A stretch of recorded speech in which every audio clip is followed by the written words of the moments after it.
오늘 본문 말씀 로마서 8장 28절로 30절 말씀입니다. 로마서 8장 28절로 30절 말씀, 하나님의 말씀입니다. 제가 봉독하겠습니다. 우리가 알거니와 하나님을 사랑하는 자 곧 그의 뜻대로 부르심을 입은 자들에게는 모든 것이 합력하여 선을 이루느니라. 하나님이 미리 아신 자들을 또한 그 아들의 형상을 본받게 하기 위하여 미리 정하셨으니 이는 그로 많은 형제 중에서 맏아들이 되게 하려 하심이니라. 또 미리 정하신 그들을 또한 부르시고 부르신 그들을 또한 의롭다 하시고 의롭다 하신 그들을 또한 영화롭게 하셨느니라. 아멘. 지난주에 선택이라는 주제로 말씀을 드렸었습니다. 우리는 창세전에 이미 아버지로부터 택함을 받은 존재이지요. 아버지께서 우리를 택하셨다라는 의미는 아버지께서 어떤 목적을 가지고 있다라는 것이었습니다.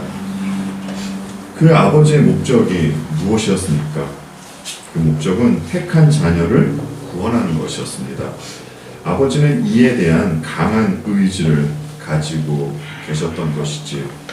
아버지는 전지전능하신 분이십니다. 이런 아버지께서 무엇을 하시고자 했을 때는 그 일이 어떻게 되겠습니까? 그 일은 반드시 이루어질 것입니다.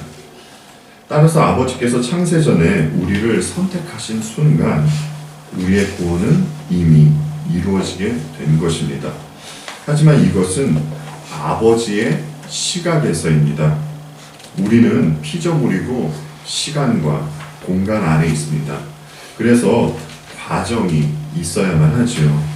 삶에서 그리스도인으로 부르심을 받는 과정이 있어야 하는 것입니다. 그래서 오늘은 저는 여러분과 함께 이 주제에 대해서 한번 살펴보려고 합니다. 먼저 첫 번째 사항으로 부르시는 분과 불리움을 받는 이들이라는 사항을 한번 살펴보겠습니다. 본문은 우리를 부르신 분이 있다라고 분명히 증언하고 있습니다. 그분이 누구십니까? 하나님이시죠. 지금 저와 여러분은 예배 자리에 있습니다. 모두들 아침 일찍 일어나셔서 예배당에 오기 위한 준비를 하시고 이곳으로 오셨을 것입니다. 우리의 생각으로는 예배 자리로 오기 위한 모든 준비를 우리 자신이 했기 때문에 이곳에 있다라는 생각을 갖게 됩니다. 옳은 생각입니다. 하지만 선행되는 것이 있었다라는 것을 우리는 또 반드시 알아야만 합니다. 그것은 하나님께서 저와 여러분을 예배 자리로 부르셨기 때문에 이에 대한 반응으로 우리가 이렇게 예배 자리로 오게 된 것이다 라는 것이지요. 이와 같이 우리는 언젠가 어느 순간 우리 귀에 들려진 복음을 믿었기 때문에 그리스도인이 되었다라는 생각을 갖게 됩니다. 하지만 우리가 그리스도인이 된 것은 천지를 창조하시고 우주를 섭리해 가시는 하나님의 부르심이 있었기 때문입니다. 그렇다면 하나님은 어떤 목적을 가지고 성도를 부르셨겠습니까? 본문 29절에서 말씀해 주시죠. 한 아들의 형상, 즉 주님의 형상을 본받게 하기 위해서 성도를 부르신 것입니다. 그래서 하나님께서 성도를 부르신 목적은 이러하기 때문에 부름받은 성도는 반드시 주님을 닮아가게 된다라는 것입니다. 그러면 하나님은 누구를 부르시는 것입니까? 선하고 착하고 의로운 사람을 부르시는 것일까요? 마태복음 9장 13절 말씀을 보겠습니다. 너희는 가서 내가 긍휼을 원하고 제사를 원하지 아니하노라 하신 뜻이 무엇인지 배우라. 나는 의인을 부르러 온 것이 아니요 죄인을 부르러 왔노라 하시니라. 주께서 친히 말씀해 주시죠. 주님은 죄인을 부르러 오셨다라고 말입니다. 그런데 우리는 주께서 하신 이 말씀을 듣고 한 가지 질문을 하게 됩니다. 우리가 알고 있듯이 세상에 의인은 단 한 사람도 없습니다. 그렇지 않습니까? 지구상에 70억의 인구가 있다면 70억 명의 죄인이 있는 것이지요.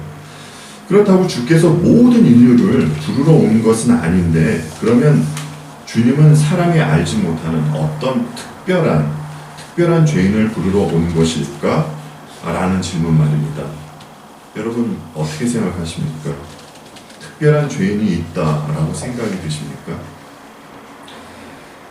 그렇지 않습니다. 죄인이면 죄인이지 특별한 죄인이란 없습니다. 우리가 신앙생활을 하면서 가장 크게 바뀌는 것은 시각이 바뀌는 것은 아닐까라는 생각을 해보게 됩니다. 하나님의 시각과 사람의 시각에는 큰 차이가 있습니다. 하나님의 시각에서는 100가지 율법 중에 99가지를 어기고 한 가지만 지킨 사람이나 99가지 율법을 다는 아니죠. 99가지 율법을 지키고 한 가지 어긴 사람이나 같은 죄를 지은 죄인입니다. 그렇죠? 지금 밑에 나와 있는 야고보서의 말씀을 여러분들이 개인적으로 한번 읽어보십시오. 살인을 저지른 사람이나 그리고 형제에게 노하고 그에게 바보라고 하는 사람은 하나님으로부터 똑같은 심판을 받게 된다라는 것입니다. 하나님의 시각으로 보았을 때 죄인이면 같은 죄인이지 사람이 생각하는 것과 같은 그런 특별한 죄인은 없다라는 것입니다. 그러면 주께서 말씀하신 이 죄인은 어떤 죄인을 말씀하고 있는 것일까요? 그것은 주님의 부르심에 반응하는 죄인을 말씀하고 있는 것입니다. 주님의 말씀은 사람들로 하여금 자신을 돌아보게 하고 또 자신이 어떤 존재인지 알게 하는 역할을 하십니다. 단 이들은 창세전에 택함을 받은 사람들이 이 말씀에 반응하는 것이지요. 본문 30절에서 말하듯이 미리 정하신 그들을 부르셨을 때 그들이 반응하는 것입니다. 예수님 당시에 주님의 말씀이 전해졌다 해서 모두 자기 자신이 죄인이다 라는 것을 깨닫고 주님께 돌이키지는 않았습니다. 미리 정하신 이들을 부르셨을 때에 그때 비로소 그들만이 부르심에 반응한 것이지요. 그래서 주님의 부르심은 자신의 실제 모습을 보고 죄의 문제를 해결받고자 하는 사람에게 역사하게 된다라는 것입니다. 두 번째 사항으로 그럼 그들은 어디로부터 불림을 받는가라는 사항을 한번 살펴보겠습니다. 본문 28절 말씀 다시 볼게요. 우리가 알거니와 하나님을 사랑하는 자 곧 그의 뜻대로 부르심을 입은 자들에게는 모든 것이 합력하여 선을 이루느니라. 본문에서 말해주듯이 성도는 하나님의 뜻대로 부르심을 입은 자들입니다. 그러면 그들은 과거에 있었던 곳이 있었고 그곳으로부터 불리움을 받았다라는 것이겠지요. 그들이 어디에 있다가 불리움을 받게 된 것입니까? 네, 세상에 있다가 불리움을 받게 된 것입니다. 이 땅의 세상은 어떤 곳입니까, 여러분? 이 땅의 세상은 우상을 섬기고 있는 곳입니다. 하나님으로부터 부르심을 받은 사람도 너나 할 것 없이 저와 여러분도 마찬가지입니다. 지난주에 말씀드렸듯이 우상을 섬기며 지내던 사람들이었습니다. 이것을 잘 보여주는 곳이 아브라함의 이야기일 것입니다. 여러분, 아브라함이 어디에 있었습니까? 아브라함은 갈대아 우르라는 곳에 있었죠. 우르는 당시에 달을 숭배하고 있던 지역이었습니다. 아브라함은 우상 숭배의 지역에서 아버지와 함께 우상을 만들어서 팔아가던 그런 인물입니다. 하나님은 이곳에서 아브라함을 선택해서 불러낸 것이지요. 그래서 아브라함이 어떻게 됩니까? 그는 결국에는 믿음의 조상이 되죠. 아브라함과 같이 사람이든 물건이든 하나님으로부터 부름을 받거나 또 구별된 것은 어떤 것과 좀 긴밀한 연관이 있다라는 것이 보여지게 됩니다. 여러분, 그것이 무엇입니까? 거룩이죠. 하나님은 사람이든 물건이든 하나님을 위해서 따로 구분해내는 그런 일들을 하십니다. 그래서 우리는 본문에서 말하는 하나님의 뜻과 그의 아들의 형상을 본받게 된다는 것이 무엇인지 알게 됩니다. 여러분, 그의 아들이 누구입니까? 주님이시죠. 주님은 어떤 분이십니까? 거룩한 분이십니다. 에베소서 4장 24절의 말씀을 함께 보겠습니다. 하나님의 형상을 따라 참 의로움과 참 거룩함으로 지으심을 받은 새 사람을 이루십시오. 사도 바울이 에베소 교인들에게 지금 하고 있는 말이죠. 바울은 그리스도 안에서 다시 태어난 이들, 즉 교회에게 이 말을 하고 있는 것입니다. 데살로니가 전서 4장 3절 말씀도 함께 보겠습니다. 하나님의 뜻은 이것이니 너희의 거룩함이라 곧 음란을 버리고. 하나님의 뜻은, 하나님께서 성도들에게 바라는 뜻은 성도의 거룩함이다 라고 지금 말씀하고 있는 것입니다. 이와 같이 사도 바울이 말씀하시는 것을 보아서 그의 아들의 형상을 본받게 된다라는 것은 거룩하게 되는 것과 깊은 연관이 있다라는 것을 우리는 보게 됩니다. 하나님은 우상 숭배의 도시에서 아브라함을 불러서 그를 믿음의 조상으로 세우셨듯이 타락한 세상에서 성도를 불러내어 주셔서 주님의 형상을 본받는 거룩한 존재로 만들어 내시는 것이지요. 성경은 그들을 교회라고 부릅니다. 교회, 에클레시아. 세상과 구별된 모임. 마태복음 16장에서 베드로와 했던 고백과 같이 예수 그리스도를 구주로 고백하는 성도들의 모임이 교회인 것이죠. 그리고 우리가 하나님으로부터 부르심을 받았다면 무엇을 구분하는 것과 분리하는 것은 굉장히 중요한 일이라는 생각이 듭니다. 교회는 세상으로부터 나와서 구별되어 있는 모임입니다. 물론 영적인 것을 말하는 것이고 또 하나님께서 창세전에 택하신 무역교회를 말하고 있는 것입니다. 우리가 가시적으로 보는 유형교회 안에는 알곡도 있지만 가라지도 함께 있다라고 성경은 분명히 그렇게 말씀을 하고 있기 때문입니다. 우리가 성경을 보아서 알 수 있는 사실이 있습니다. 하나님은 택하신 백성을 있던 그 자리에 그대로 두시지 않는다라는 사실 말입니다. 우리가 출애굽기를 보아서도 알 수 있지 않습니까? 세상으로 상징이 되는 애굽에서 신약 교회를 상징하는 이스라엘을 그곳으로부터 불러내시죠. 그리고 이방 나라와 함께 지내는 것을 하나님은 허락하지 않으셨습니다. 이와 같이 지금도 하나님은 교회를 세상으로부터 불러내셔서 세상과 분리시키는 작업을 해주고 계신 것이지요. 하나님은 여러분 왜 이런 일을 하고 계실까요? 그것은 선과 악이 만나면 악이 선해지는 것이 아니라 선이 악해지기 때문입니다. 이 사실에 대해서는 여러분 우리가 솔로몬의 이야기를 보아서도 너무나 잘 알 수 있지 않습니까? 솔로몬이 처음 시작은 그렇게 좋은 신앙인으로 보였지만 이방 나라의 여인들과 함께 했을 때 그의 말년은 정말 솔로몬이 신앙인이 맞나라는 생각이 들 정도로 그는 신앙에서 많이 벗어난 그러한 모습들을 보였었습니다.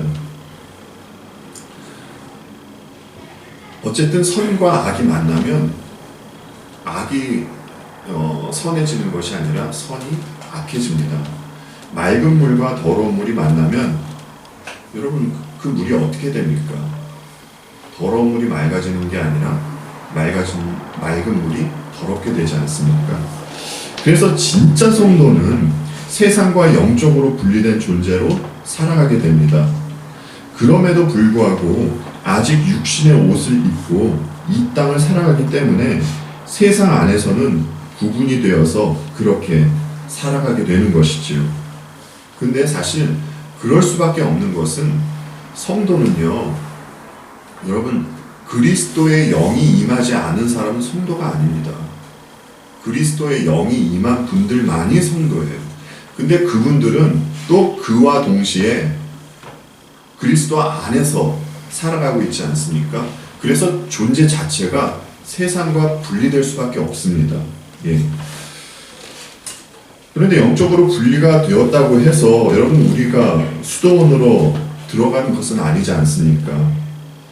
우리에게는 하나님께서 맡기신 자리들이 있습니다.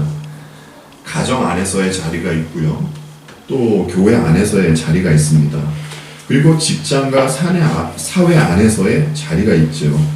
우리는 부름받은 성도로서 그 자리를 지켜내야 하는 책임이 있습니다. 그러니까 성도는 세상 안에서 영적으로 분리되어 있지만 여전히 세상 안에서 살고 있기 때문에 구분된 존재로 그리스도인으로 살아가게 된다라는 것입니다. 여러분께서 사도행전을 보셔서 아실 것입니다. 지금 외적인 부르심과 내적인 부르심에 대해서 여러분들께 말씀을 드리고자 하는데요. 오순절날 성령을 받은 사도들과 믿음의 인물들이 이제 복음을 전하는 모습들이 이제 사도행전에서 나타나지 않습니까? 그런데 아무리 성령이 충만해서 말씀을 전한다고 해서 그 말씀을 듣는 사람들이 모두 같은 반응을 나타내는 것은 아니었습니다. 그렇죠? 사도행전 2장에는 베드로가 설교하는 장면이 나타납니다. 그의 설교를 들은 사람들이 어떤 반응을 나타냈습니까?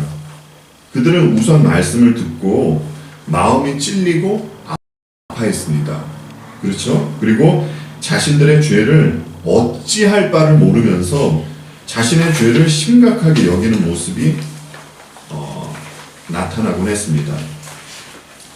그리고 사도행전 7장에는 우리가 잘 알고 있는 내용이죠. 성령으로 충만한 스데반 집사가 설교하는 장면도 나오고 있습니다. 여러분, 스데반의 설교를 들은 사람들은 어떤 반응을 보였습니까? 우선 말씀을 듣자 그들은 격분해하고 스데반에게 이를 갑니다. 그들은 바른 말씀을 듣기 싫어하는 모습을 보였던 것이지요. 그래서 그들이 나타낸 반응이 어떤 것이었습니까? 자신들의 귀를 막습니다. 또한 소리를 지르는 반응을 보였습니다. 마침내 그들은 스데반을 돌로 쳐서 죽이고 말지요. 여러분, 베드로의 설교를 들은 사람들과는 달리 왜 스데반 집사의 설교를 들은 사람들은 이와 같은 반응을 보였겠습니까? 사도행전 7장 51절로 53절 말씀 함께 보겠습니다.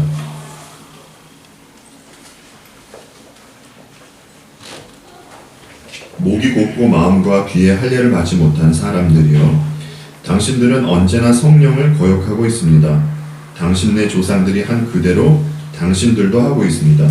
그러니까 스데반 집사가 유대인들을 향하여 하는 지금 설교 중에 한 부분입니다.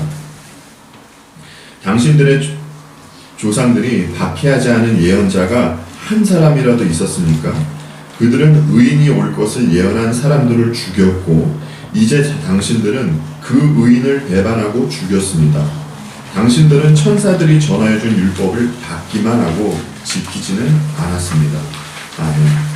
스데반의 설교를 듣고 있던 사람들은 자신이 하나님의 사람이고 율법도 잘 지키고 있는 훌륭한 신앙인이라고 생각하고 있었던 것이었죠. 그런데 스데반이 전한 말씀으로 인해서 자신들의 진짜 모습이 보여지게 되었던 것이었습니다. 숨기고 싶은 자신들의 치부가 드러나게 된 것이지요. 그래서 그들은 말씀이 나오고 있는 스데반을 돌로 쳐서 죽이게 된 것입니다. 그리고 자신의 치부를 가리고 싶었던 모습을 나타낸 것이었죠. 여러분, 우리 주님도 이와 같지 않습니까? 바리새인과 율법 학자들이 왜 그렇게 주님을 미워했습니까? 왜 그렇게 주님을 없애려고 여러 모략을 세우고 했습니까?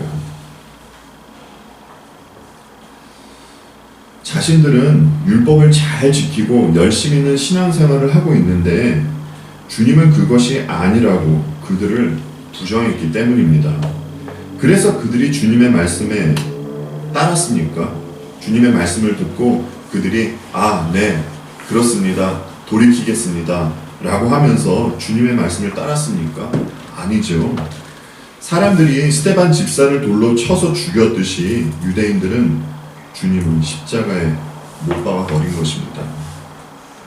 그러면 왜 같은 말씀이 전파되고 동일한 말씀을 들어도 누구는 그리스도께로 돌이키고 또 누구는 그저 자신이 가던 길로 그냥 가게 되는 것일까요?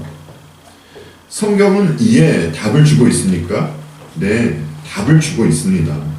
주님은 혼인잔치 비유를 말씀하시면서 이런 말씀으로 비유를 마치십니다. 마태복음 22장 14절의 말씀입니다. 청함을 받은 자는 많되 택함을 입은 자는 적으니라. 주님이 말씀하시죠. 청함 받은 사람은 많지만 택함을 입은 사람은 적다고 말합니다. 이것을 다른 말로 하면 외적인 부르심을 받은 사람은 많지만 내적인 부르심을 받은 사람은 적다라는 것입니다. 우리가 서툴게나마 복음을 전해보아서 알게 된 사실이 있습니다. 여러분, 복음을 전했을 때 복음을 받아들인 사람들이 많았습니까? 아니면 거부한 사람들이 더 많았습니까? 간혹 복음을 받아들이는 사람이 있긴 있었습니다. 하지만 대부분이 거부하거나 웃고 넘기는 모습들을 보였었죠. 불신자는 오늘날과 같은 이 과학시대에 무슨 하나님이냐고 하지만 여러분, 그들을 한번 보십시오. 신문에 나와 있는 오늘의 운세를 보는 것이 오늘날 사람들의 모습입니다. 그러면 내면의 변화 없이 외적인 부르심에서 그치는 그 사람들에게는 어떤 특징이 있겠습니까? 이 시간 다 열거하지 못할 정도로 너무나 많은 특징이 있을 것입니다. 그럼에도 불구하고 단 한 가지의 특징만 말씀드리자면 그들은 성경에 나와 있는 명령법을 여전히 법으로만 인식한다라는 특징이 있습니다. 여러분, 이거는 굉장히 심각한 것입니다. 자주 말씀드리는 말씀이지만 이런 분들이 또 극과 극으로 치우쳐서 율법주의에 있던 분들이 무율법주의로 가고 무율법주의에 있던 분들이 율법주의로 가고 이 두 자리를 왔다 갔다 하는 것입니다. 여러분, 구약의 율법은 누구를 가리키는 것이었습니까? 주님을 가리키는 것이었죠. 주님은 구약의 모든 율법을 온전히 지켜내셨습니다. 그런데 주님도 그렇고 우리가 신약의 서신서들을 보면 여전히 해라, 하지 말아라 라는 명령법이 나와 있는 것을 보게 됩니다. 그런데 이것을 보고 많은 사람들이 이것을 우리가 어떻게 해? 라고 하는 사람들이 있습니다. 여러분, 이들이 왜 이런 말을 하시는 줄 아십니까? 왜 이렇게 말한다고 생각하십니까? 실상은 그들이 이렇게 말하는 것은 나는 여전히 주님의 말씀과 신약에 나온 말씀들이 법으로 느껴집니다 라는 것을 시사하고 있는 것입니다. 여러분, 오늘 본문 28절에서 뭐라고 하십니까? 28절 말씀 다시 보실까요? 하나님을 사랑하는 사람들, 곧 하나님의 뜻대로 부르심을 받은 사람들에게는 모든 일이 서로 협력해서 선을 이룬다는 것을 우리는 압니다 라는 말씀이 나오죠. 부르심을 받은 사람들은 하나님을 사랑하는 사람들입니다. 부르심을 받았는데 하나님을 사랑하지 않는다라는 것은 말이 되지 않는 것입니다. 은혜는 사랑을 만들어내지만 법은 절대 사랑을 만들어낼 수가 없습니다. 그렇지 않습니까? 그래서 말씀을 법으로만 인식하는 이들에게 이런 증상들이 나오는 것입니다. 그리고 또 마음이 돌처럼 단단해지고 완고해지는 증상이 나타나지요. 여러분, 성도는 그리스도의 영을 소유한 분들입니다. 그래서 말씀이 전해지면 그 사람의 마음판에 그 말씀들이 새겨지는 것이죠. 하지만 그리스도의 영이 없는 사람은 말씀이 전해지면 그 말씀이 전해지면 전해질수록 그 사람의 마음은 돌처럼 단단해지고 완고해지는 증상이 나타나게 되는 것입니다. 마치 바리새인과 율법 학자들과 같이 말입니다. 그러면 이제는 내적인 부르심에 대해서 간략히 한번 말씀을 드리도록 하겠습니다. 내적인 부르심을 다른 말로는 유효적 부르심이라고 말을 하지요. 하나님의 부르심은 외부에서 들리지만 반응은 내부에서 일어나게 되는 것입니다. 성도의 특징은 부르심을 받은 사람이다 라는 것이 신약 성경의 가르침입니다. 지금 아래 나와 있는 여러분 그 프린트물에 나와 있는 데살로니가 후서, 골로새서, 고린도전서의 말씀을 한번 개인적으로 나중에 읽어보시기 바랍니다. 이 시대의 많은 사람들은 성경이 객관적 진리라는 것을 부정하고 있습니다. 그러나 여러분, 하나님의 말씀은 객관적인 진리입니다. 그러니까 하나님의 말씀이 객관적인 진리가 되지 않으면 우리들에게 구원이란 있을 수 없습니다. 외부에서 객관적 진리가 우리들에게 전해졌을 때 그 객관적인 말씀, 그 진리와 함께 성령이 역사하셔서 주관적인 믿음과 회개가 우리들에게 나오게 된 것입니다. 베드로의 설교를 듣고 회심한 3,000명에게는 베드로의 설교 말씀과 함께 성령 하나님의 특별한 역사가 있었기 때문에 그들이 회심의 반응을 나타냈던 것이었습니다. 성령께서 듣는 사람의 마음 문을 열어주시고 들리는 말씀을 마음으로 받아들일 수 있도록 해주셨기 때문이지요. 그래서 결국 말씀을 듣는 이로 하여금 주님께 돌이키게 된 것이었습니다. 그러면 복음을 듣고 왜 누구에게는 회심의 역사가 일어나고 또 누구에게는 이런 역사가 일어나지 않습니까? 이런 질문이 들지 않습니까? 하나님은 왜 누구에게만 특별한 일을 해주십니까? 라고 말입니다. 우리는 모릅니다. 우리는 몰라요. 하나님께서 주권적으로 하시는 일이기 때문입니다. 하지만 우리가 확실히 아는 사실은 하나 있습니다. 이 사실이 무엇이냐면 부름받은 분들은 자신의 삶에서 어떤 자리로 가게 된다라는 것, 그 사실은 우리가 확실하게 알 수 있습니다. 부름받은 분들은 이 땅에서 십자가의 자리로 가게 됩니다. 여러분, 십자가가 어떤 자리입니까? 십자가는 죽음의 자리입니다. 성도는 십자가의 자리, 죽음의 자리로 반드시 가게 됩니다. 베드로전서 2장 18절로 21절 말씀 함께 보겠습니다. 4절 말씀이지만 여러분 함께 교독했으면 합니다. 제가 먼저 18절 말씀을 읽겠습니다. 하인으로 있는 여러분 극히 두려운 마음으로 주인에게 복종하십시오. 선량하고 너그러운 주인에게만 아니라 까다로운 주인에게도 그리하십시오. 하나님을 생각하면서 그것은 아름다운 일입니다. 죄를 짓고 매를 맞으면서 참으면 그것이 무슨 자랑이 되겠습니까? 그러나 선을 행하다가 고난을 당하면서 참으면 그것은 하나님께서 보시기에 아름다운 일입니다. 바로 이것을 위하여 여러분은 부르심을 받았습니다. 그리스도께서는 여러분을 위하여 고난을 당하시옵소서. 여러분이 자기의 발자취를 따르게 하시려고 여러분에게 문을 남겨 오셨습니다. 아멘. 여러분, 지금 우리가 읽은 말씀에 대해서 이 말씀에 대해서 어떻게 생각하십니까? 우리가 부르심을 받았다면 선을 행하다가 고난을 당해도 참아야 한다라고 말씀을 하지 않습니까? 여러분, 이 일이 정말 말처럼 쉬운 일입니까? 자신이 죽는 경험하지 않으면 절대 하지 못하는 것입니다. 그래서 주님이 말씀하시지 않습니까? 누구든지 나를 따라오려거든 자기를 부인하고 자기 십자가를 지고 나를 따를 것이니라 라고 말입니다. 그리고 여러분, 우리가 주님을 따른다는 것은 주님이 가신 방향으로, 그 방향으로 함께 따른다는 말입니다. 그렇지 않습니까? 여러분, 주님이 어디를 향하여 가셨습니까? 주님은 아버지가 계신 천국을 향하여 가셨습니다. 그런데 데살로니가 후서에서 바울은 성도는 그 나라를 위해서 고난을 받는다고 분명히 증언하고 있습니다. 여러분, 이 땅에서 성도의 삶이 절대 만만한 삶이 아닙니다.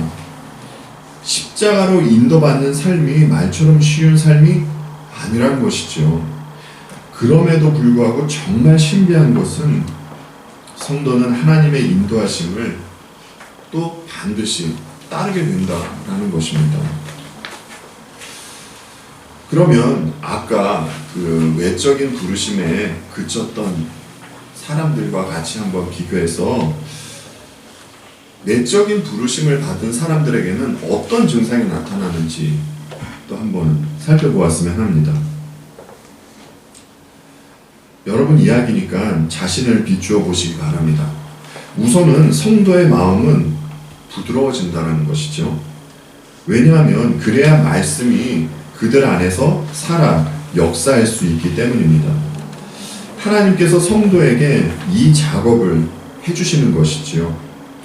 그리고 자신이 죄인이라는 사실을 깊이 알게 됩니다. 그리고 결국에는 바울의 고백이 모든 성도의 고백이 되는 것입니다. 죄인 중에 내가 괴순이다 라고 말입니다. 그래서 성도는 괴수와 같은 자신을 사랑해 주시고 은하에 베풀어 주신 주님을 사랑하게 되는 것이죠. 우리가 알고 있듯이 사랑은 사람을 변하게 만듭니다. 그래서 성도는 가치가 변하고 또 삶의 목적이 변하고 모든 것이 사랑하는 주님 예수 그리스도께로 향하게 됩니다. 이런 이유로 오늘 본문에서 말씀하시듯이 하나님을 사랑하는 자, 곧 그의 뜻대로 부르심을 입은 자들에게는 모든 것이 합력하여 선을 이루게 된다라는 것입니다. 세 번째 사항을 또 함께 보겠습니다. 그럼 부르심을 받은 이들이 얻게 되는 유익이 무엇인가? 부르심을 받은 성도가 얻게 되는 유익이 있습니다. 이 부분에 있어서도 많은 유익이 있지만 딱 두 가지만 말씀을 드리도록 하겠습니다. 먼저 그들은 자유함을 얻는다라는 것이죠. 그러면 무엇으로부터 자유함을 얻는다는 것입니까? 성도는 세상에 있다가 여기서 불리움을 받았기 때문에 우선은 세상이 규정해 놓은 가치 판단으로부터 이곳에서부터 자유함을 얻게 됩니다. 여러분, 세상이 사람들에게 끊임없이 요구하고 부추기는 것이 무엇입니까? TV 광고를 통해서 우리가 무의식적으로 계속해서 보게 되는 것이 무엇입니까? 결국 많이 소유하고 높은 곳으로 올라가라 라는 것입니다. 많이 가지 못하고 높은 곳에 있지 않으면 인생에 나고자 라는 소리도 듣게 된다는 것이죠. 세상의 가치 판단으로 따지면 여러분 한번 정말 심각하게 생각을 한번 해보십시오. 세상의 가치 판단으로 따지면 우리 주님과 사도들처럼 인생 나고자들도 없습니다. 그렇지 않습니까? 여러분에게 많은 것을 갖지 말고 높은 위에 있지 말라고 드리는 말씀이 절대 아닙니다. 세상은 사람의 부유와 높은 위치로 그 사람의 성공과 실패를 말하는데, 성도는 세상이 규정해 놓은 것에 따라 휘둘리지 않는 존재다 라는 것을 여러분들에게 말씀드리고 싶어서 드리는 말씀입니다. 그리고 중요한 것이죠. 또 율법으로부터, 성도는 율법으로부터 자유함을 얻게 됩니다. 한번 선포된 하나님의 말씀은 절대 땅에 떨어지지 않습니다. 영원하신 분께서, 영원하신 하나님께서 하신 말씀은 영원히 남습니다. 따라서 율법은 사람을 끝까지 따라다니는 것이죠. 여러분, 사람을 정죄하는 것이 무엇입니까? 마귀가 사람을 무엇으로 정죄합니까? 율법으로 정죄를 합니다. 그러나 성도는 율법을 완성시킨 예수 그리스도 안에 있기 때문에 율법으로부터 자유함을 얻게 되는 것입니다. 따라서 우리에게 정죄함이 없어지게 된 것이지요. 이런 이유로 사도 바울은 로마서 8장 1절에서 이런 말씀을 하셨던 것을 여러분들은 기억하실 것입니다.